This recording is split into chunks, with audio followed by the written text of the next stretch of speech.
रतन टाटा के निधन के बाद टाटा समूह में कई बदलाव हो रहे हैं। रतन टाटा के सौतेले भाई नोएला टाटा के हाथों में टाटा ट्रस्ट की बागडोर आ गई। अब उनकी दोनों बेटियों को भी बड़ी जिम्मेदारी मिल गई।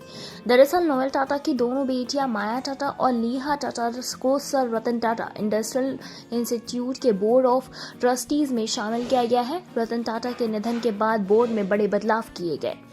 बताते चले, नोएल टाटा के 3 बच्चे हैं। अब तीनों की टाटा के ट्रस्ट में शामिल हैं और 29 साल यानी कि 39 साल की लीहा टाटा, 36 साल की माया टाटा और 32 साल के नेविल टाटा टाटा के सभी छोटे ट्रस्ट में शामिल हैं। हालांकि उन्हें अभी 2 मुख्य trust, sir Ratan Tata trust and allied trust और सर दोराबाजी ट्रस्ट और अलाई ट्रस्ट में शामिल किया जाना बाकी है। और इसी के साथ ही माया और ली को जिस ट्रस्ट में बोर्ड में शामिल किया गया है वो सर रतन टाटा ट्रस्ट का एक सबसेट है और जो कि कंपनी की होल्डिंग कंपनी टाटा सन्स के 2 प्रमुख शेयर धारकों में से एक है।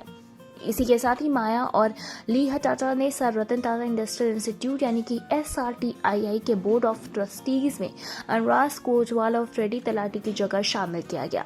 अनुराग और फ्रेडी के इस्तीफे के बाद नोएल टाटा के दोनों बच्चों को शामिल किया गया और लेकिन इसके बाद से कंपनी में काफी खलबली मची हुई है। अनुराग ने SRTII के बोर्ड ऑफ ट्रस्टीज से इस्तीफे के बाद ही साथ ही ट्रस्टियों को पत्र लिखकर इस पर नाराजगी जताई है। उन्होंने इस बात पर आपत्ति जताई है कि जिस तरह से इस्तीफा देने के लिए कहा गया वो सही नहीं था।